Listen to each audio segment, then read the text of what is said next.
नमस्कार। View point में आप सभी का स्वागत है। इस नए एपिसोड में मेरे साथ आज है संदीप अग्रवाल जी। स्वागत है संदीप जी। ये चार्टर्ड अकाउंटेंट है, को फाउंडर है सोविलो इन्वेस्टमेंट मैनेजर्स के, और लगभग 2 डिकेड्स का एक्सपीरियंस है स्टॉक मार्केट में, और स्पेशली 15 साल का एक्सपीरियंस है इंडियन और ग्लोबल आईटी सेक्टर को एनालाइज करने का। So welcome Sandeep, nice to have you today. Thank you and सभी दर्शकों का बहुत बहुत धन्यवाद जो शो से जुड़े हैं।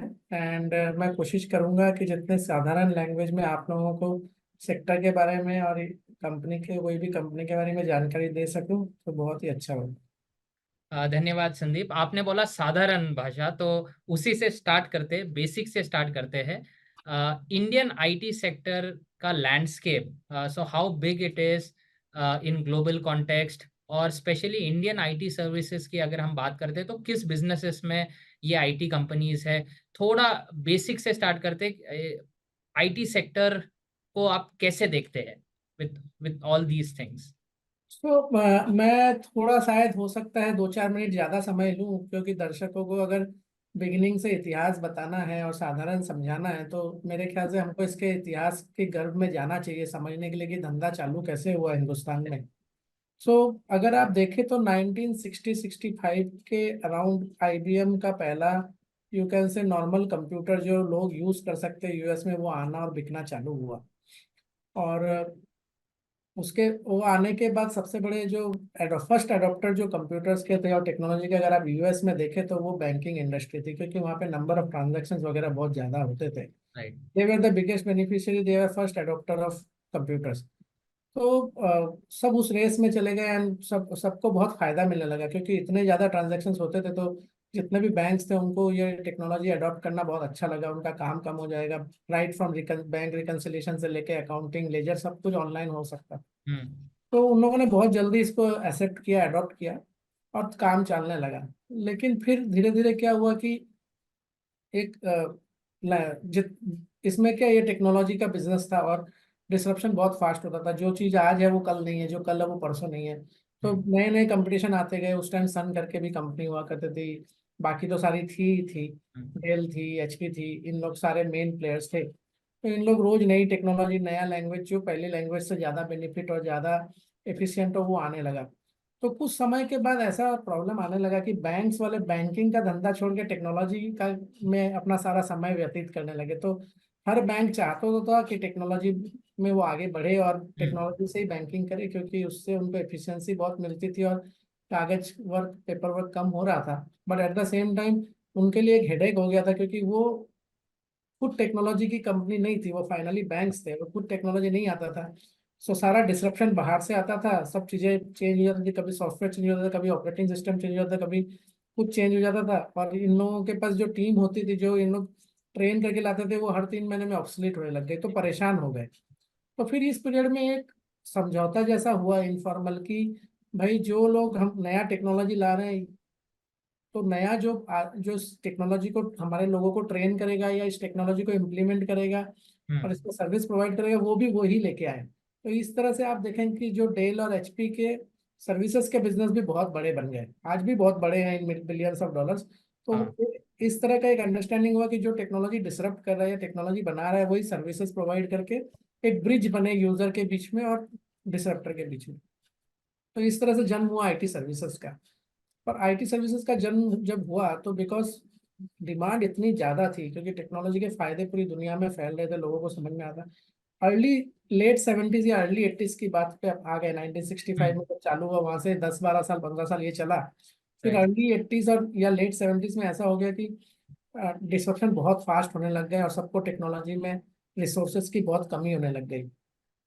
तो फिर अभी जैसे आज आप रेफ्रिजरेटर खरीदते हैं, कुछ भी खरीदते हैं, तो आप क्या चाहते हैं कि जो जिस ब्रांड का आपने सामान खरीदा वही ब्रांड आपका मेंटेनेंस करे, तो you are more happy. Same right. चीज वहाँ होने लगा। तो जो सॉफ्टवेयर प्रोडक्ट बनाता था, लोग चाहते थे कि वही मेंटेनेंस करे। तो जो भी नया सॉफ्टवेयर या नया ऑपरेटिंग सिस्टम या नया लैंग्वेज कुछ भी ला रहा था, people all the users wanted कि वो पहला मेंटेनेंस जो 5 साल का है वो वही करे।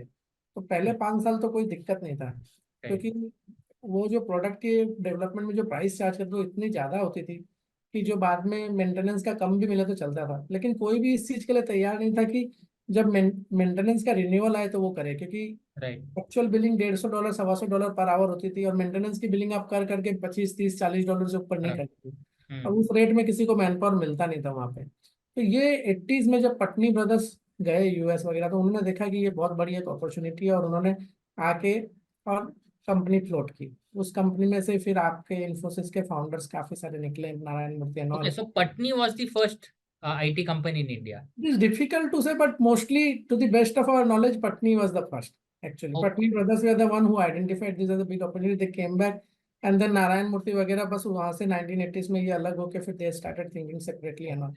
तो ओके। सब उसके पहले टाटा है, इन्फोटेक था जो अभी टीसीएस है, टीसीएस है। वो लेकिन लोकल ज्यादा काम करता था सीएमसी के साथ ओके। में। तो ओके। बट मेनली वो एक गैप था, और उस गैप में सबसे अच्छी बात ये थी कि किसी को प्रॉब्लम नहीं था। It was a win win situation, सब खुश थे, क्योंकि जो राइट। डेवलपर हैं उनको तो 100 150 डॉलर पर आवर का काम करना, तो वो काम तो कहीं उनके पास ही रहने वाला था। उनके पास और ही। उनका जो हेडेक था मास, जो मेंटेनेंस है या इम्प्लीमेंटेशन जिसमें बहुत ज्यादा मैन पावर चाहिए और जो हम्म। मिलते नहीं है, वो काम इंडिया में आउटसोर्स हो रहा था 25 30 डॉलर में, तो वो बहुत खुश थे। इंडिया वाले इसलिए खुश थे, 25 30 डॉलर तो इंडिया इंडिया में के लिए उस बहुत बड़ी अमाउंट है। बहुत बड़ी अमाउंट हो गई थी, और अपने यहाँ इंजीनियरिंग का बहुत बड़ा टैलेंट पूल था। तो इस एब्सोल्युटली। तरह से धंधा शुरू होने लगा। इस इकोसिस्टम में सब 15 20 साल तक बहुत खुश थे, बहुत एंजॉय किया।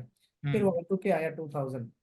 ओके। Y2K जब आया तो लोगों को हकीकत से सामना हुआ कि भाई हमने 15 साल खूब पैसा बनाया है और अनाप शनाप बिलिंग के सब की है, लेकिन जब भी कोई कंसर्न इकोनॉमी रिसेशन या ग्लोबल कोई डिसरप्शन कुछ आएगा, हम्म। तो जो लोग टेक्नोलॉजी पे स्पेंड करें, जो पोर्शन डिस्क्रिशनरी है, यानी कि जो आप पोस्टपोन कर सकते हैं या जो डेवलपमेंट पे न्यू पे है, वो एक बार थम जाता है, लेकिन जो राइट। मेंटेनेंस है वो कभी नहीं रुकता। तो 2000 में ऐसा हुआ कि अगर आप जाके फाइनेंशियल्स देखेंगे, तो जितने भी इनोवेटर्स थे, जैसे एचपी है या डेल है, चाहे आईबीएम है, चाहे एक्सेंचर, इनके रेवेन्यूज जोर से नीचे आए। पर इंडियन कंपनीज के रेवेन्यू नीचे आए, बट उतनी जोर से नीचे नहीं आए, देवर स्टिल फ्लैटिश टाइप। तो ओके। लोगों को रियलाइज हुआ कि आउटसोर्सिंग भी इंपॉर्टेंट कंपोनेंट है। हम्म। तो उसके बाद सारे जो ये ग्लोबल कंपनीज है, right from Capgemini, CSC, IBM, HP, Dell, आप देखो सब बैंगलोर में आके अपने कैप्टिव सेंटर्स, अपने आउटसोर्सिंग सेंटर्स चालू कर दिए, और इनको लगा कि आउटसोर्सिंग में हमारा पीस डेवलप होना चाहिए। एंड उसके बाद से कंपटीशन थोड़ा बढ़ा, लेकिन डिमांड इतनी ज्यादा थी कि कंपटीशन बढ़ के भी कुछ फर्क नहीं पड़ा, सबके लिए बिजनेस था। मेन झटका जो इनको लगा वो 2008 में लगा। 2008 में जब लिमन क्राइसिस हुआ, तब एक जो 2000 में जो झटका लगा था, उससे भी बड़ा झटका 2008 में लगा। फिर से जो इनोवेटर्स थे, जो high margin, high billing business करते थे, मार्जिन तो बहुत कम होता था इनका, उन लोगों को डिक्लाइन बहुत शार्प हुआ। इंडियन कंपनीज का भी डिक्लाइन हुआ, बट बहुत कम डिक्लाइन हुआ, फास्ट रिकवरी हुआ। राइट। उसके बाद से लोगों को दिमाग में फिट हो गया कि जो बिजनेस मॉडल है सर्विसेज का, it has to be a mix of outsourcing and consulting, it can not be only consulting. And okay. उसके बाद एक्सेंचर, एचपी, सीएससी सब बहुत एग्रेसिवली इंडिया में अपना आउटसोर्सिंग पीस बिल्ड करने लगे, और इंडियन कंपनीज को भी कंपटीशन आने लगा। इसीलिए अगर आप देखेंगे 2010 के बाद, हालांकि हमने रेवेन्यू ग्रोथ काफी अच्छी की है, हम्म। और आज भी हमारा सुप्रीमेसी है इस बिजनेस में, बट उसके बाद हमारा मार्जिन धीरे धीरे नीचे आते गया है। और नीचे इसलिए आया क्योंकि वेज हाइक हर साल 60 70 बेसिस पॉइंट मार्जिन उड़ा देती है। हम्म। सामने थोड़ा डॉलर का बेनिफिट मिलता है, पर कॉस्ट, दूसरे कॉस्ट भी बढ़ते जा रहे हैं, बिकॉज इंफ्रास्ट्रक्चर कॉस्ट है, रेंट है, ये है, वो, तो फिर मार्जिन इंडस्ट्री का धीरे धीरे कम होते गया। मोनोपोली आज भी मेंटेन्ड है। अगर आप ग्लोबल कंटेक्स्ट में देखें, तो टोटल जो आईटी पे स्पेंड होता है सर्विसेज साइड में हम्म। साल का, वो अराउंड $4 ट्रिलियन होता है। लेकिन अगर नेस्कॉम का डेटा देखेंगे आप, तो वो हम्म। 1.4 1.5 ट्रिलियन ही बताती है, बिकॉज 2.5 ट्रिलियन जो है वो जो इन हाउस आईटी स्पेंड है उसको गिनते नहीं है आउटसोर्सिंग मार्केट, बिकॉज राइट। वो आउटसोर्स नहीं हुआ। तो आउटसोर्स टोटल अगर आप देखेंगे तो $1.5 ट्रिलियन, बट उसमें से बहुत बड़ा जो पोर्शन है वो नियर शोर, यानी कि उसी जगह पे जिस कंट्री से वहीं वो पे। काम आ रहा है वहीं पे दूसरे वेंडर को आप दे रहे हो। तो it is not relevant market share. So global sourcing का जो मार्केट है वो करीब 225 20 25 बिलियन डॉलर का है। और ओके। ग्लोबल सोर्सिंग हर साल 6 5 6% से ग्रो होता है। और और उसमें इंडिया का शेयर कितना है? हाँ, और उसमें इंडिया का शेयर करीब $195 बिलियन है, 195 196। So we have almost 75 80%, more than 80% market share. And every year हमारा 2% 1.5 2% मार्केट शेयर इंक्रीज होता है, क्योंकि जो भी दूसरे डेस्टिनेशन, और ये भी 225 जो है ना, इसमें बीपीओ भी इन्वॉल्व है। तो ओके। बीपीओ में हम लोगों ने एक्चुअली में पिछले 10 साल में बहुत मार्केट शेयर लूज किया है। काफी सारे इवेंट्स हुए, जैसे जो कॉस्ट है वही अनटेनेबल हो गया है, गवर्नमेंट के कुछ रेगुलेशन आए, कुछ एक दो नेगेटिव इवेंट्स हुए कंट्री में, उसके कारण ऐसा हुआ था कि सिक्योरिटी प्रोवाइड करना पड़ता, स्पेशली फीमेल एम्प्लॉयज को, ये वो जो कॉस्ट बहुत बढ़ गया है, तो मार्जिन ये बढ़ मार्केट शेयर हमने किस कंट्री को लूज किया, फिलीपींस मेक्सिको, वगैरह? Philippines, Mexico and even even to some extent Russia. But अभी एक अच्छा हो गया है कि लास्ट 1.5-2 साल से सारा जो बीपीओ का स्पेस है उसमें वॉइस बिजनेस खत्म होते जा रहा है, चैटबॉट आ गए हैं, तो चैटबॉट आ फिर गए। वापस से टेक्नोलॉजी साइड मूव हो गया, और जैसे ही टेक्नोलॉजी आता है वहां पे अपन ने अपने से अच्छा एग्जीक्यूशन वर्ल्ड में कोई कर ही नहीं सकता at that price. So right. अगर आप बीपीओ को निकाल दे तो मेरे ख्याल से हमारा जो मार्केट शेयर है ग्लोबल सोर्सिंग का 95-96% है, और बीपीओ को मिला के भी हम 80 से ऊपर हैं। और इसका पूरा डेटा हमारे पास काफी सारा है पिछले 30 साल का, अगर आप चाहेंगे तो हम दर्शकों के साथ उसको भी शेयर कर सकते हैं। पर हम लोगों का एब्सोल्यूट मोनोपोली है, और उसका कारण 2-3 है। ये धंधा बहुत सिंपल है, आपको लोग फ्रेश इंजीनियर्स कॉलेज से उठाने हैं, उनको ट्रेन करना है और उनको डिप्लॉय करना है। जो ऑपरेशनल एग्जीक्यूशन रिस्क है, यानी कि रिक्रूट करना लोकल मार्केट से, उसके लिए आपकी ब्रांड चाहिए, रीच चाहिए, लैंग्वेज आना चाहिए, वो राइट। आपके पास होना चाहिए। दूसरा, आपके पास ऐसा कैंपस और ट्रेनिंग फैसिलिटी होनी चाहिए जहाँ पे आप जिसको लाए रॉ उनको आप ट्रेन कर सकें, रेडी कर सकें, हर तरह से तैयार कर सकें for international standards of delivery. And उसके बाद आपकी इतनी ताकत होनी चाहिए कि अगर उनको काम नहीं मिलता 2-4-6 महीना, तो आप उनको बैठ के सैलरी दे सकें। यही बेसिकली बिजनेस मॉडल है। सो आज भी हमारा जो बिजनेस मॉडल है वो रिक्रूट, ट्रेन एंड डिप्लॉय, ये हमारा बिजनेस है। We are not yet big in the innovation side. Innovation I am not saying on the technology, I am saying innovation in the product side. वो products. हमारे product innovation में तो बहुत लंबा समय लगता है, गेस्टेशन पीरियड बहुत होता है, रिटर्न्स नेगेटिव होते हैं, राइट ऑफ्स होते हैं, जैसा फार्मा में होता है। इसलिए फार्मा में भी अगर आप देखेंगे तो हम जेनरिक में, ऑल्दो वहाँ हम काफी इनोवेशन वगैरह कंपनी अपने यहाँ से करने लगी है, they have reach to the next level, but उसके राइट। कारण आप देखेंगे कि स्टॉक्स बहुत जोर से वोलेटिलिटी भी होती है, नीचे भी जाते हैं, ऊपर जाते हैं। और आईटी में हम लोग आज भी प्राइमरीली 90-95% बिजनेस अपना जो है वो आर्बिट्राज का है, आदमियों को रिक्रूट करना, ट्रेन करना, डिप्लॉय करना। So so thank you so much कि इतना डिटेल और डेप्थ में हमने ये बात समझी है। Thank you so much. ये दिखाता है कि आप, यानी 15 साल आईटी में जो आपने स्पेंड किया है, कितना क्लोजली आपने इसको वॉच किया। दूसरी चीज है कि Indian IT services, so largely आपने बोला ये इट इज आर्बिट्राज प्ले, और सर्विसेज साइड भी हम, सर्विसेज साइड में हम लोग सबसे ज्यादा काम करते हैं। तो कौन से ऐसे फैक्टर्स है जो आईटी कंपनीज की, इंडियन आईटी कंपनीज का डिमांड, प्रॉफिटेबिलिटी इम्पैक्ट करती है, और ऐसे कौन से, weather it is global indicators, mostly globally होंगे क्योंकि आउटसोर्स करते हैं, तो कौन से फैक्टर्स है जो आईटी सर्विसेज का डिमांड इम्पैक्ट करती है? तो देखिए, इसमें सबसे सिंपल चीज ये है कि आईटी एज द सेक्टर, आपको मालूम है ये डिस्रप्शन वाला सेक्टर है, यहाँ पे नई टेक्नोलॉजी का आना जाना लगा रहता है। हम्म। और डिस्रप्शन साइकिल का भी ऐसा हुआ है कि पहले जो डिस्रप्शन होते थे वो 10-12 साल में एक बार होते थे, जैसे मेन फ्रेम से विंडोज में आया, विंडोज से फिर नेक्स्ट जो डिस्रप्शन आया वो इंफ्रा मैनेजमेंट साइड में आया, उसके बाद क्लाउड में आया, फिर डिजिटल में आया, फिर अभी एआई एंड इसमें मशीन लर्निंग में आ रहा है। तो सिर्फ फर्क क्या पड़ा है कि पहले 15 साल या 12 साल में एक डिसरप्शन होता था, अभी वो डिसरप्शन का साइकिल 5-6 साल हो गया है। और डिसरप्शन का ये, और मेरे ख्याल से आने वाले दिनों में ये 2-3 साल पे डिसरप्शन होने लग जाएगा। अब डिसरप्शन में जो इम्पैक्ट होता है वो अलग अलग कैटेगरी की कंपनियों को अलग अलग तरह से होता है। लार्ज कंपनी एक बकेट में रख दीजिए, मिड कंपनी एक बकेट में रख दीजिए, स्मॉल कंपनी एक बकेट में रख दीजिए। तो जब भी डिसरप्शन का एडवेंट होता है, यानी कि डिसरप्शन जस्ट चालू हुआ है, नई टेक्नोलॉजी आई है, तो क्लाइंट किस तरह से सोचता है? क्लाइंट इस तरह से सोचता है कि भाई मेरा तो जो बजट है, उस बजट में मैं साल का 2 या 3%, 4% से ज्यादा इंक्रीज मिलता नहीं है, क्योंकि उतना ही बजट इंक्रीज होता है, बट साइजेज आर बिग, सो वो भी बहुत बड़ा होता है। तो हम्म। हमको अगर 2-3% ही मिलना है, तो मुझे वो 2-3% कोशिश करके नई टेक्नोलॉजी के टेस्टिंग के लिए रखना है, rather than पुरानी टेक्नोलॉजी में और डालने के लिए। तो राइट। उसका पूरा इंटेंशन हो जाता है कि नई टेक्नोलॉजी में एलोकेशन करना है, टेस्ट तो करके रखना है कि ये सक्सेसफुल है नहीं है, और हमको at least we should be ready to for the new technology. तो राइट। सबसे पहला जो लार्ज कंपनी जो इतने बड़े बड़े इंफ्रास्ट्रक्चर, इतनी बड़ी टीम लेके बैठी है, उनको ये प्रॉब्लम आता है कि उनका रेवेन्यू ग्रोथ एक बार रुक जाता है, बिकॉज हम्म। क्लाइंट अगर पैसा इंक्रीज नहीं करेगा एलोकेशन, तो उनको मार्केट शेयर के अलावा दूसरा कोई गेन, मार्केट शेयर गेन इतना ज्यादा नहीं हो सकता। हम्म। तो उनकी ग्रोथ अगर समझो आप 10-12% पे, तो 5-6 पे आ जाती है। हम्म। अब उनके लिए चैलेंज ये है कि उनको नई टेक्नोलॉजी में अपने वर्कफोर्स को ट्रेन करना, ताकि वो क्लाइंट का नया टेक्नोलॉजी में, अब नया टेक्नोलॉजी जो है जिसमें क्लाइंट पायलट कर रहा है, उसके हम्म। दो आउटकम हो सकते हैं, पॉजिटिव या नेगेटिव। तो अगर नेगेटिव आउटकम हुआ तो चलो वो टेक्नोलॉजी 1-1.5 साल 2 साल डिसरप्ट करके सब खत्म हो जाती है अपने आप, तो फिर पुरानी तरह से हम वापस आ जाते हैं। पर राइट। जनरली पिछले 10-12 साल 15 साल से हमने देखा कि जो पायलट होता है नई टेक्नोलॉजी, जनरली फेल नहीं हो रहा है। तो after a certain track record only, because all disruption now are coming from the big 5-6 companies in the US, earlier it was coming from small companies. तो स्मॉल कंपनी से जब आता था तो the amount of disruption which was coming was high and the success rate was very low. Now the amount of disruption which is coming is very less but the success rate is very high. तो right. इसलिए अभी वो yes he होता है mostly कि disappoint आया तो it will be accepted. तो ओके। जैसे ही आता है तो उसको अपने लोगों को ट्रेन भी करना है और अपना रेवेन्यू ग्रोथ भी करना है। अब रेवेन्यू ग्रोथ तो बहुत ज़्यादा हो नहीं सकता बिकॉज क्लाइंट ने एलोकेशन नहीं देना है उनको। तो रेवेन्यू ग्रोथ जो 10-12% का वो 5-6 पे आ गया समझ लीजिए। और मार्जिन आपका इसलिए हिट हो जाता है क्योंकि जो आपको ग्रोथ नहीं है तो एक तो ऑपरेटिंग लिवरेज आपका थोड़ा प्रॉब्लम आ गया। दूसरा आपको नई टेक्नोलॉजी में अपनी एग्जिस्टिंग टीम को ट्रेन करना है तो उसको ट्रेन करने के लिए आपको सैटरडे संडे ऑफिस बुलाना, there are lot of cost associated to it. Third, आपको उस नई टेक्नोलॉजी के लिए जो ट्रेनर्स लाने हैं वो ऑलरेडी स्केर्स रहते हैं, बहुत महंगे होते हैं, उनको लाके आपको अपनी टीम को भी ट्रेन करना है। तो आपका 5-6 क्वार्टर इस पीरियड में जाता है। इस 5-6 क्वार्टर में क्या होता है कि आपका क्योंकि रेवेन्यू ग्रोथ भी नहीं और मार्जिन में भी थोड़ा हिट है, आपका स्टॉक जोर से नीचे आ जाता है, आप 30-40% का करेक्शन हो जाता है। तो राइट। ये फर्स्ट फेज ऑफ जो डिसरप्शन होता है उसमें लार्ज कैप को सबसे ज्यादा मार पड़ती है। ओके। बट इस पीरियड में मिड कैप और स्मॉल कैप को बहुत बेनिफिट होता है।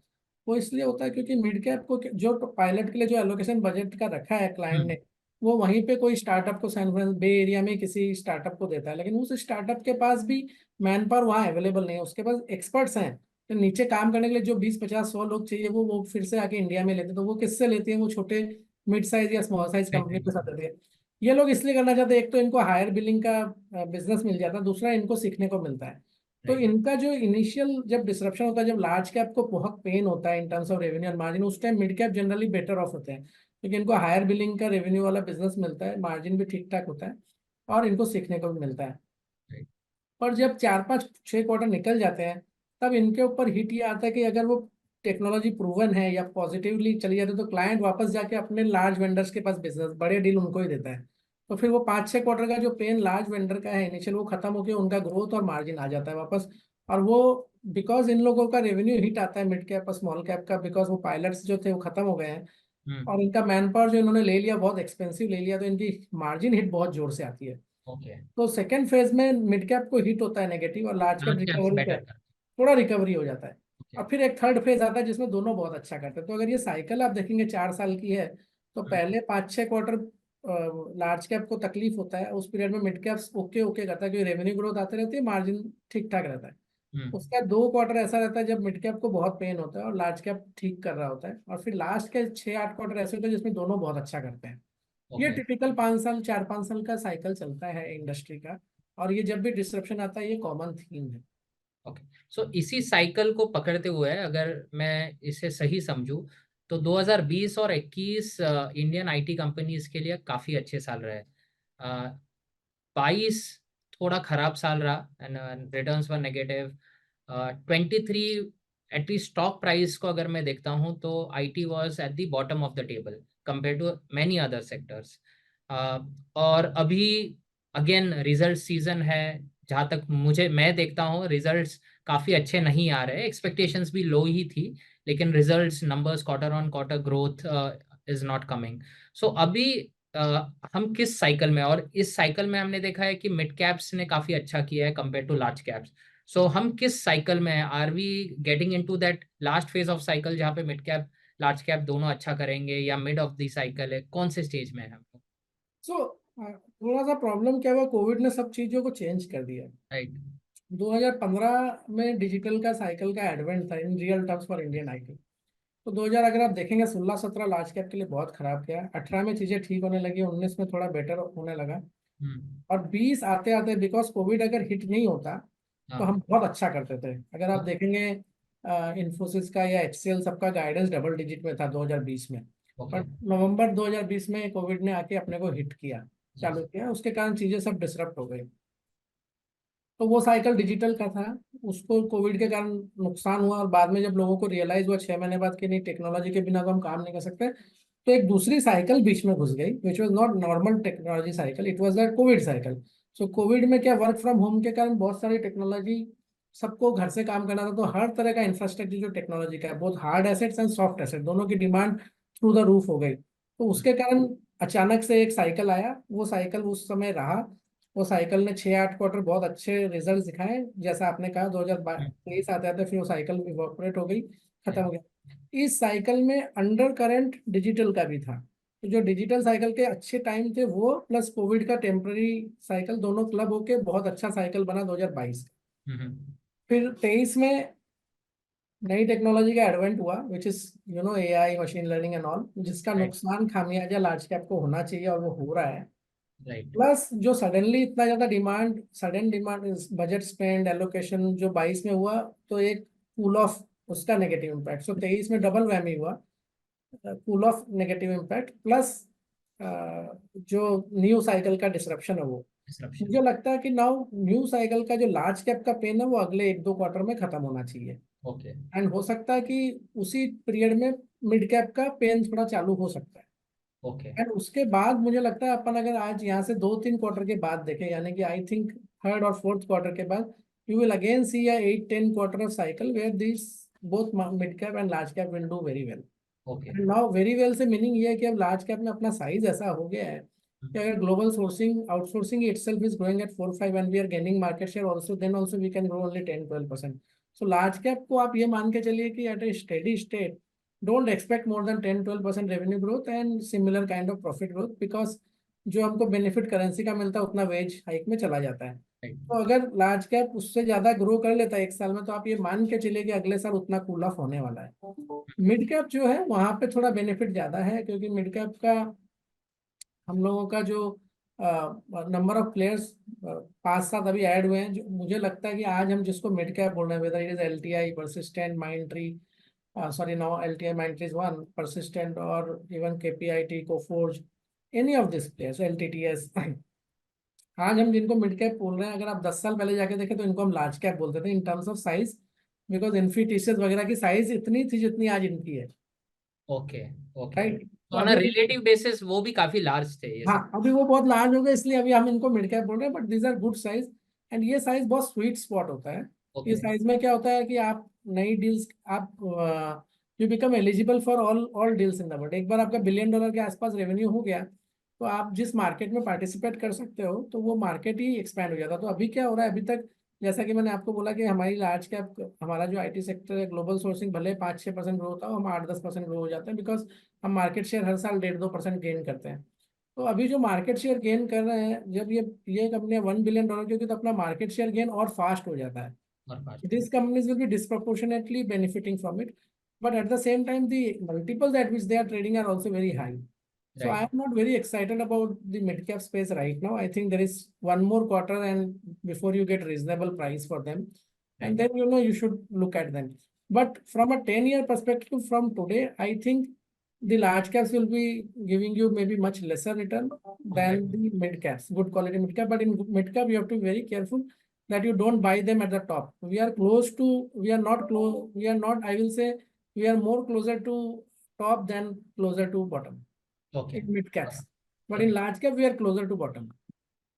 इंटरेस्टिंग। इंटरेस्टिंग। दूसरा एक काफी बार हम सुनते हैं कि यूएस में जो डिस्क्रिशनरी स्पेंड्स है, अ, जैसे आपने बोला कि 2021 में काफी स्पेंडिंग फ्रंट लोड हो गया था काफी कंपनीज का, और उसके बाद 22 में थोड़ा कम हुआ and 23 because of that we saw.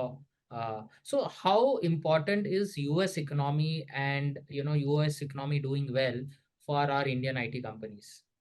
तो सही, हमारा मार्केट तो यूरोप और यूएस ही है प्राइमरीली, तो वहाँ यस। पे अच्छा होता तो हमको बहुत अच्छा होता ही है, इसमें कोई हम मना नहीं कर सकते। हम्म। लेकिन एक चीज जो है कि जो इंडिया में पैनिक होता है कि हम्म। यूएस में थोड़ा भी कुछ प्रॉब्लम आ गया तो हमको बहुत प्रॉब्लम हो गया, that panic is also not justified in the sense that अगर आप देखेंगे हम सबसे सस्ते में एग्जीक्यूशन करते हैं, because right. We are outsourcing. तो हम जो काम $25 में कर रहे हैं, वो अगर आप वहाँ कराओगे तो $100 में। तो मैंने ऐसा देखा है based on data in past कि जब भी कोई बड़ा फाइनेंशियल शॉक आता है, जैसा लेमन क्राइसिस हुआ या कुछ, जब सब कुछ स्टेलमेट पे चला जाता है या डिसीजन मेकिंग स्टॉप हो जाता है, देन ऑब्वियसली वो सबके लिए होता है, तो हमको भी नुकसान बहुत होता है। राइट। लेकिन जब डिसीजन मेकिंग चालू होता है तो सबसे पहले हमको ही मिलता है, क्योंकि हम सबसे सस्ता एग्जीक्यूट करते हैं। तो जब भी जहाँ भी कॉस्ट सेविंग करना है या जहाँ पे भी फास्ट एग्जीक्यूशन करना है, वहाँ पे हम ही प्रायोरिटी में आते हैं। इसका कोई तोड़ दूसरे के पास नहीं है। चाइना ने बहुत कोशिश की थी 2002 से 2007-8 तक इस स्पेस में घुसने की, but because of lack of reliability on what they do and the data secrecy and all those things, उसके लिए उन लोग इसमें कभी घुस नहीं पाए। दूसरी बात, अब तो उनका वेज भी इतना ज्यादा हो गया है कि now तो they are not able to compete also with us in terms of execution and cost of execution. Right. But another interesting data point अगर आप देखेंगे तो जब यूरोप की वर्स्ट फाइनेंशियल क्राइसिस का पीरियड चल रहा था तब भी आउटसोर्सिंग यूरोप से सबसे ज्यादा हुआ है। तो it also says that outsourcing is actually Contra also, because it is the cheapest way of executing. So whenever there is a stress on your P&L as a country or as a economy, then you want to reduce cost or cut cost, तो आप उसको outsource करते हैं। ये कौन सा period था Europe, आप देखिए अराउंड मिड से? अगर आप देखेंगे 2012 से लेकर 2017 तक सबसे राइट। ज्यादा यूरोप का और यूके का outsourcing is more than US okay. In terms of growth. Okay. Okay. Interesting. ना, अर्निंग्स पे आते हैं। हालांकि आपने कुछ टच अपॉन किया है अर्निंग्स पे, लेकिन पिछले 3-4 क्वार्टर्स के डेफिनेटली अर्निंग्स खराब है। क्या कारण रहे हैं स्पेसिफिकली? और आगे जाकर अगले 2-3 क्वार्टर्स में, या कब आपको लगता है कि अर्निंग्स रिवाइव होंगी? अर्निंग्स खराब होने के सबसे बड़ा रीजन ये है कि अगर आप देखेंगे लास्ट 1-1.5 साल से जब से इंटरेस्ट रेट साइकिल हाइक पे चल रही है यूएस में, तब से एक वहां पे एक भय है, डर है कि आगे ऐसा ना हो जाए कि हम अभी कोई कॉन्ट्रैक्ट दें, क्योंकि आउटसोर्सिंग के कॉन्ट्रैक्ट जो होते हैं वो लॉन्ग टर्म कमिटमेंट्स होते हैं, 3 साल 5 साल ऐसा। तो लोगों को एक डर था कि हम ऐसा जो जो चीज हमारा काम रुका हुआ है, यानी कि जो मेंटेनेंस साइड है, इंटीग्रेशन है, वो तो उन लोगों ने चालू रखा है। कि राइट। जो नया काम देना चाहते हैं उसमें हमेशा उस डर के कारण स्टेलमेंट है। तो दिस सिचुएशन इज वर्स्ट कि मतलब ये ऐसा हो गया कि शेर आएगा आएगा आएगा, और जब तक वो नहीं आता है या वो एक कंक्लूजन नहीं होता, तो हम लोग पिछले 1.5 साल में उस कारण में अटके हुए हैं। जबकि आप देखो जिस जिस इकोनॉमी में एक्चुअली में डर है, जहाँ पे रिसेशन आना चाहिए था या कुछ होना चाहिए था, उस इकोनॉमी के tech stocks are doing phenomenally well. Last 1 साल में माइक्रोसॉफ्ट 67% ऊपर है। आप नेटफ्लिक्स देखो, उसका रिटर्न देखो, मेटा इज अप 3 टाइम्स। इतनी बड़ी बड़ी कंपनियों ने इतना आउटसाइज रिटर्न दिया, Nasdaq index itself is up 60%। Absolutely. So जहाँ पे प्रॉब्लम्स है वहां तो सब अच्छा हो रहा है। हम तो सेकंड डेरिवेटिव में फिर भी हमारे यहाँ problem, because decision making is on stalemate. So that is what I think has been the problem, and that problem hits large names more in a bigger way. Because जो mid size और small size उनके project भी छोटे हैं, तो उनमें फिर भी डिसीजन हो जाता है, लोग रिस्क ले लेते हैं कि राइट। चलो ठीक है, मतलब इतना छोटा प्रोजेक्ट है, क्या रिस्क है। 2 4 5 मिलियन वाले 10 मिलियन कैटेगरी में रिस्क नहीं आता, लेकिन जैसे 100 200 500 मिलियन का एग्जीक्यूशन वहां पे स्टेलमेट हो जाता है। मुझे लगता है we are suffering from that, as I said कि अगले 1-2 क्वार्टर में मुझे लगता है कि एक कंक्लूसिव वो निकलेगा कि चलो इकोनॉमी का लैंडिंग भी, अगर रिसेशन भी है तो it will be a soft landing और something. So that clarity once emerges, I think the discretionary spend will come back and it will be beneficial for large cap. Large cap from valuation perspective are close to bottom. The only thing is they have to get some growth back. So that is secondly, last 1 साल में एक interesting चीज ये भी हुआ, you have to remember that Indian rupee is the second best performing currency. So जो हमको benefit मिलता था थोड़ा रुपी डिप्रिसिएशन का, वो भी नहीं मिला है। मैं उस पे यहाँ आने वाला था कि रुपी डिप्रिसिएशन और अप्रिसिएशन ये कितना अपना नो कंट्रीब्यूशन रखता है ओवरऑल अर्निंग्स में, मीडियम टर्म में और लॉन्ग टर्म में? नियर टर्म में तो कोई इम्पैक्ट नहीं होता, क्योंकि उसमें सिर्फ लाइन आइटम का इम्पैक्ट होता है। यानी कि रेवेन्यू, आप अगर समझ लीजिए रुपी डिप्रिशिएट हो जाता है और आपका डॉलर में आ रहा है, तो आप कन्वर्ट करके तो आपका रुपये में एक ऑप्टिकली हायर रेवेन्यू दिखेगा आईएनआर में।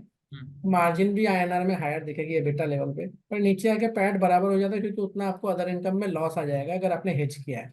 ओके। पर मीडियम से लॉन्ग टर्म में ये होता है कि क्योंकि आप हेज हमेशा मैक्सिमम 3 to 6 मंथ्स ही करते हैं, तो उसके बाद वाला जो अगर हेज आप कर भी रहे हो, रोलिंग हेज भी है, तो वो हायर रेट पे हो रहा है, तो नेचुरली आपको बेनिफिट मिलता है प्रॉफिट एंड लॉस।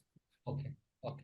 तो 1 रुपी का जो बेनिफिट है, मोटा मोटा आप गिन लीजिए 20-25 बेसिस पॉइंट का बेनिफिट। अगर रुपी 1 रुपए से डिप्रिशिएट होता है तो we get 20-25 basis point improvement in margin.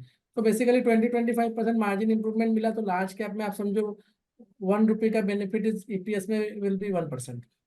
Right. Right. Sandeep, क्योंकि आपने ग्लोबल आईटी स्पेस भी बहुत क्लोजली देखा है, आपने काम भी किया उस ग्लोबल आईटी में, सो एक सवाल ज़रूर है सभी के लिए, और हमारा एक फंड भी है which invest in tech stocks, specially US tech stocks. और जो मैग्निफिसेंट 7 की जो रैली आपने भी अभी बताया, सो आपकी क्या राय है, ये मैग्निफिसेंट 7 क्यों भाग रहे हैं? और overall technology as a space which is, आपने जैसे बताया कि US is known for innovation, we are into still services, तो ये जो टेक स्टॉक्स भाग रहे, whether it is Nvidia, whether it is Microsoft and any other stock, आपकी क्या राय है इस पे? See, very simply, if I have to put it, अगर आप देखो what technology has done, अगर आप आज से 50 साल 100 का भी इतिहास देखेंगे, तो जब भी नई टेक्नोलॉजी आती है तो सबसे ज्यादा लोग ये बोलने लगते हैं कि इससे जॉब चले जाएंगे, ये हो जाएगा वो हो जाएगा, और थोड़ा एम्पेरिकल डेटा भी अनफॉर्चुनेटली फॉर्चुनेटली मिल जाता है। राइट, अभी भी लोग, हर रोज मैं इकोनॉमिक टाइम्स खोलता हूँ, देखता हूँ 50,000 लोग कम रिक्रूट हुए या ऐसा हुआ। बट सो लोगों को लगता है यही सच है, पर ऐसा नहीं है। अगर आप देखेंगे, technology by nature is a enabler. तो technology can only improve your experience, it cannot reduce your cost. Right, right. आप फोन देखिए, पहले आज से 20 साल 50 साल पहले फोन जो आते थे 5,000 10,000 15 20,000 के फोन, आज 2 लाख रुपए का फोन आ रहा है। राइट, तो कॉस्ट तो कम नहीं हुआ है, पर एक्सपीरियंस बेटर हो गया। उस टाइम आप फोन से जो चीजें कर सकते थे उससे आज बहुत ज्यादा चीजें कर पा रहे हैं और बहुत बेटर कर पा रहे हैं। Right, that is a very big difference, right. तो technology is a enabler, it improves your efficiency, it improves your experience, but it cannot be a cost reduction tool. It is only transformation of cost from one department to another. So for example, अगर नया technology आता है तो cost तो actually बढ़ता है, right. But शायद जो पुरानी टेक्नोलॉजी उसको रिप्लेस कर देता है। तो उसमें क्या होता है, जिन लोगों ने अपने आप को नई टेक्नोलॉजी में अडॉप्ट नहीं किया वो आउट ऑफ बिजनेस हो जाते हैं, और वो बिजनेस दूसरों के पास चला जाता है। और सच्चाई ये है कि हम जिस बिजनेस में है, या फिर अब तो मैं हम में एक्सेंचर को भी गिनने लगा हूँ और दूसरी सर्विसेज कंपनी, हम एक्चुअली में हमारा रोल है, अगर मैं बहुत वाइल्ड लाइफ का शौकीन हूँ, तो अगर मैं आपको थोड़ा उस एंगल से समझाना चाहूँ, तो जो इनोवेटर्स होते हैं वो टाइगर होते हैं। उनको सुबह उठ के शिकार करना है, और शिकार करके नया जानवर पकड़ेंगे तो ही वो खाएंगे, पेट भरेगा, सोएंगे। और जो जो हाइनाज होते हैं या वल्चर्स होते हैं, वो तो छोड़ा हुआ शिकार है, उसमें से मांस चुन चुन के खाते हैं। तो उनकी जिंदगी में सुबह उठ के ऐसा कोई रिक्वायरमेंट नहीं है कि मेरे को उठ के, और उनको तो ये पता है कि हमारा काम सेकंड हाफ में चालू होगा, फर्स्ट हाफ में टाइगर किसी को मारेगा, जो जूठा बचेगा वो मुझे जाके खाना है, तो वो निश्चिंत है। तो राइट, सर्विसेज वाले जो होते हैं ना, वो एक प्रोडक्ट जो बनता है, आज आपने एप्पल का फोन खरीदा, आपने पैसा दिया, प्रोडक्ट लिया, खत्म, एप्पल के लिए सेल्स खत्म हो गई। राइट, लेकिन उस एप्पल का जो आपने प्रोडक्ट लिया, उसमें cloud storage service, application, battery, मतलब 3 4 5 साल तक वो प्रोडक्ट आप वापरने वाले हो। 5 साल में आप कोई ना कोई रीजन से उसमें कुछ ना कुछ खर्चा करते रहते हैं, राइट, राइट। राइट, तो सर्विस वाले के लिए तो बिजनेस 5 साल है, और प्रोडक्ट वाले के लिए बिजनेस 1 साल है। तो वो हर साल नया कुछ ना कुछ करेंगे, हर 2 साल। एंड जैसा कि मैंने आपको पहले बोला, पहले 10 12 साल एक टेक्नोलॉजी साइकिल को वो लोग पूरा जूस निकालते थे, फिर कंपटीशन बढ़ने के कारण वो साइकिल्स छोटी होती जा रही है, और आगे जाके 2 3 साल के हो जाएंगे। तो जैसे जैसे डिसरप्शन होगा, टेक्नोलॉजी साइकिल जितनी फास्ट होगी, उतना मिलेनियम 7 है, मिलेनियम 10 भी हो जाएंगे, 15 भी हो जाएंगे, धीरे धीरे वो बढ़ते रहने वाला है। अभी जो सबसे बड़ा जो रीजन है जो आप देख रहे हो, एनवीडिया का भी मैंने भी बताया, आपने भी बोला, अभी हम लोग बात कर रहे हैं एआई की, राइट। तो राइट, एआई मतलब आप बेसिकली क्या है कि जो भी इंसान सोच सकता है आप उसको कोड कर रहे हो। बाय द वे, सबसे one we were the one of the earliest startup in AI. तो 2008 में हमारी कंपनी थी जो एआई में थी, एंड हमने बहुत काम किया एआई में। मेरे खुद का वेंचर था, but because of Lehman crisis I went, we have to close it, we went bankrupt, and then I came to the job in stock market. That is the way I transitioned. So earlier I was running a tech company which was in technology disruption, primarily in AI and machine learning. This is way back in 2008. So in technology, what happens, if you are early also, you get disrupted. Yes, So to you become early, bankrupt. Yes, yes. तो हमारा वो दुर्भाग्य था। But coming to the point, so मैंने बहुत closely AI और machine learning पे काम किया है। मेरा ये मानना है कि आज के दिन जो हो रहा है, बेसिकली एआई क्या है कि जो इंसान सोच सकता है वो सारे पैरामीटर्स को, परमुटेशन कॉम्बिनेशंस को आप कोड करते हो। तो जो इनपुट आउटपुट रेशियो है, वो दिन पे दिन अगर आप देखेंगे तो वो बहुत स्क्यूड होते जा रहे हैं। यानी कि आपको जो इनपुट, जो डेटा अंदर जा रहा है और जो इन्फॉर्मेशन आ रहा है वो बहुत कम होते जाएगा, और ये आगे बढ़ के और इन्फॉर्मेशन जो आउटपुट निकलेगा कम परसेंट, एज ए परसेंटेज कम होते जाएगा। कम होती है। So you will need more and more efficient processing units to get the same kind of information. तो इसीलिए कंप्यूटिंग कैपेसिटी तो बढ़नी पड़ेगी, यानी कि आपका चिप्स का जो एनवीडिया बनाता है कंप्यूटिंग पावर, वो बढ़ते जाने वाला है, उसका रिक्वायरमेंट बढ़ते जाने वाला है। और उस चिप को अगर रन करना है तो पूरा जो सेटअप है उसके लिए सॉफ्टवेयर भी चाहिए, उसके लिए केबल्स भी चाहिए, हार्डवेयर भी चाहिए, सब कुछ चाहिए। सारे जो मिलेनियम 7 है कहीं ना कहीं इस तरह से रिलेटेड है, क्योंकि आप डायरेक्ट रिलेटेड नहीं है तो भी इनडायरेक्टली फेसबुक का ही डेटा है, उसको और रिफाइन करना पड़ेगा, मतलब मेटा का या फिर ट्विटर का, सब कुछ का। तो ये कॉम्बिनेशन, तो पूरा इकोसिस्टम चलता है। तो Nvidia was the first to do well. आपने देखा किस टाइप का रिटर्न दिया स्टॉक ने पिछले 1 1.5 साल में। उसके बाद ये मिलेनियम 7 सारे चले हैं, बिकॉज इनका इकोसिस्टम भी रिलेटेड है। मुझे लगता है कि एक जो चीज दुनिया इग्नोर कर रही है अभी, मुझे लगता है दैट इज पावर। बिकॉज सबसे ज्यादा अगर आप देखेंगे, ये हम्म। अगर कंप्यूट करना है तो फर्स्ट डेरिवेटिव चिप्स है, वो आप इंडिया में रह के शायद नहीं खेल सकते, आपकी फंड ले सकती है एनवीडिया का स्टॉक। राइट। दूसरा है मिलेनियम 7 जो इस इकोसिस्टम को यूज एड करते। करता है। लेकिन थर्ड डेरिवेटिव अगर आप देखेंगे तो पावर है। तो power across the world, demand for power has to go up phenomenally, because इसको कंप्यूट करने के लिए तो पावर उतना ज्यादा चाहिए ना। तो राइट। पावर, पूरा जो पावर का चेन है that is still not played out. अभी तो लोगों को पावर जो स्टॉक्स भी चल रहे हैं hmm. Ecosystem, that is for natural demand of industry manufacturing shortage. But hmm. एक समय आएगा 2-3 साल बाद जब ये शॉर्टेज और एक्यूट हो जाएगी, जैसे जैसे आप मशीन लर्निंग को ज्यादा अडॉप्ट करते जाओगे, जैसे हम्म। जैसे एआई ज्यादा आएगा, वैसे पावर की डिमांड मेरे हिसाब से which people are not still reading into it. Interesting. So power is one sector we should look at. Whole chain of, I think all the ancillaries in power also. ना, दूसरी एक बात है कि जैसे आपने बताया कि डिसरप्शन होते रहते हैं, स्पेशली अभी एआई डिसरप्शन लगभग 2 डिकेड के बाद एक सबसे बड़ा डिसरप्शन देखा जा रहा है। तो इंडियन आईटी कंपनीज एआई को कैसे खेल रही है? एआई या क्लाउड कंप्यूटिंग, ये 200-300 चीजें हैं चिप्स में। तो हालांकि अभी हम technology wise we are quite behind in terms of manufacturing chips in India. लेकिन ऑन द आईटी साइड अगर हम बात करते हैं, AI, generative AI and other parts of AI and cloud computing, इसमें हमारी आईटी सर्विसेज कुछ प्ले कर रही है, या जो भी कर रही है किस तरीके से कर रही नहीं, तो हमारा मॉडल तो मैंने आपको बताया सेम है। है? जब तो नया टेक्नोलॉजी आता है तो हमको अपने वर्कफोर्स को ट्रेन करना है। तो राइट। इसलिए डेटा आपके लिए जो सबसे इंपॉर्टेंट है, कितने आदमी ट्रेन हुए नई टेक्नोलॉजी में, ये आपको देखना है। तो ओके। अगर आप देखेंगे एक्सचेंजर ने ऑलरेडी डिस्क्लोज किया है, शायद 63% yes. Workforce has been trained. I don't know the number, and Infosys also started giving the number. आप देखना 1-2 क्वार्टर में इनके 70-80% पब्लिक ट्रेन हो जाएगी। That is the time when they will start doing well. So that is another way to look at it. हमारा काम लोगों को रिक्रूट करना है, क्लाइंट के रिक्वायरमेंट के हिसाब से ट्रेन करना है और दे देना, तभी आप 30% मार्जिन बना सकते हैं। नहीं तो आज एप्पल दुनिया की सबसे मोनोपोली बिजनेस में होके भी उनका प्रोडक्ट का margin is less than our services margin.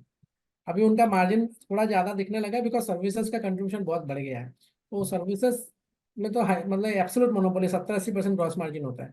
उसके यस। कारण उनका मार्जिन अभी अपने इंडियन टीसीएस वगैरह से थोड़ा ऊपर गया, अपना नीचे गया। नहीं तो मैं सिर्फ आपको बताऊँ, 3 साल पहले का एप्पल जो हाईएस्ट मार्जिन बिजनेस कर रहा था, उसका हम्म। मार्जिन टीसीएस से कम हुआ करता था। वो। तो ये जो बिजनेस है जिसको हम इतने अच्छी नजरों से, शायद अपना परसेप्शन ऐसा है कि हम अच्छा काम नहीं कर रहे हैं, बट ये सबसे ज्यादा पैसा बनाने वाला धंधा है।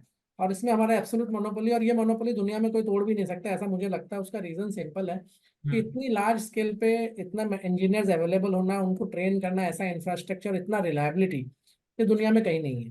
बहुत हम्म। सारी कंट्रीज ने ट्राई किया, सब बाहर हो गए हैं इस बिजनेस से। इसलिए हमारा मोर देन 95% मार्केट शेयर है if you talk about services, pure services excluding BPO and BPM. Fantastic.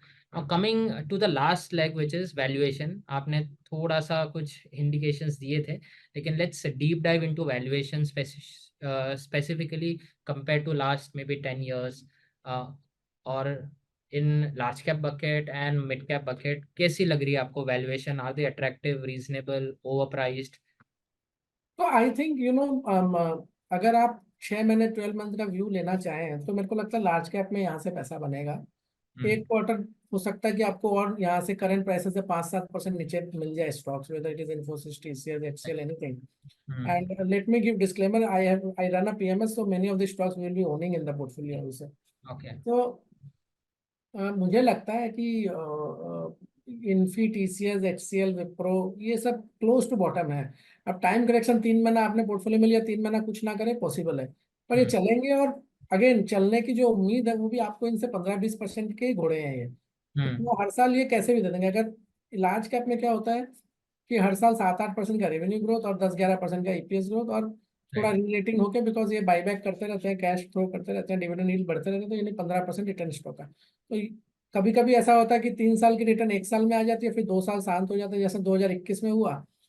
तो अभी मेरे को लगता है कि वो 2021 में जो हाइपर वैल्यूएशन हो गई थी, वो अभी कूल ऑफ होकर नॉर्मल हो गई है। और आगे जाते जाते अब फिर से 15-15% 2-3 साल बनना चाहिए। अगर वो 30% 1 साल में बनता है तो फिर उसके बाद साल नहीं बनेगा, या फिर 15-15 बनेगा। तो कैसे भी आप देख लीजिए 15% वाले हैं जो हम्म। गुड क्वालिटी मिड कैप है, जैसा कि परसिस्टेंट है, एलटीआई माइंट्री है, एलटीटीएस है, कोफोर्ज है। इन जो है जो क्लोज टू $1 बिलियन जा रहे हैं, इनमें मुझे लगता है कि इनमें रिटर्न बहुत आउटसाइज्ड होंगे। ये साल के 30-35% रिटर्न दे सकते हैं, बट इनको जैसा मैंने कहा आपको टाइम करना पड़ेगा। ये अभी भी मेरे को नहीं लगता है कि ये राइट वैल्यूएशन पे आए हैं। ये शायद 1-2 क्वार्टर में आपको दिखेंगे नीचे, और वहां पे इनको देखना चाहिए। और ओवरऑल सेक्टर की अगर हम बात करें वैल्यूएशन वाइज कहाँ पे लगता है? ये सेक्टर देखिए मैच्योर सेक्टर है, टू बी हम्म। ऑनेस्ट। तो इस right, सेक्टर से बहुत ज्यादा आउटसाइज रिटर्न्स वाला सेक्टर नहीं है। साल का 15% 20% शांति से घर बैठ के आपका बनता रहेगा, which will be much higher than the FD and with very low risk, because यहाँ बाईबैक सपोर्ट है। तो right. That is very big thing, because अगर आप देखेंगे 2003 में एक्सेंचर की जो ग्रोथ थी, उससे आज ग्रोथ कोई बहुत ज्यादा डिफरेंशिएटेड नहीं है। मार्जिन हालांकि काफी अच्छी हो गई है, और वो हम्म। मार्जिन भी आउटसोर्सिंग के कारण इंप्रूव है। पहले आउटसोर्सिंग जीरो था, आज 52% उनका आउटसोर्सिंग बिजनेस है। तो लेकिन मल्टीपल जो वो 10 टाइम पे ट्रेड करता था, 10-12 टाइम पे, आज वो 30-35 टाइम पे ट्रेड करने लगा। उसका एक रीजन ये भी है कि उन्होंने पिछले 20 साल में हर साल बाईबैक किया है। तो overall liquidity has also gone down in the stock. So hmm. IT में एक स्टोरी ये भी है कि लिक्विडिटी कंटिन्यूअसली स्क्वीज आउट होते जाएगी, and okay. It will increase because cash flow they generate, that that basically reduces the liquidity as you buy back. तो buy back होते जाने वाला है। Right. That will also increase the multiple despite, और maintain the multiple despite growth going down. Right. और last में what are the risk? आपको क्या लगता है क्या रिस्क हो सकता है इस सेक्टर में अगले 1 2 3 साल में? मुझे ऑनेस्टली अब मुझे लगता है रिस्क इज बिहाइंड। हमने लास्ट 1.5 साल रिस्क ही देखा है। अब मुझे रिस्क एक आध क्वार्टर टाइम करेक्शन का लगता है, बाकी मुझे प्राइस करेक्शन का नहीं लगता लार्ज कैप में।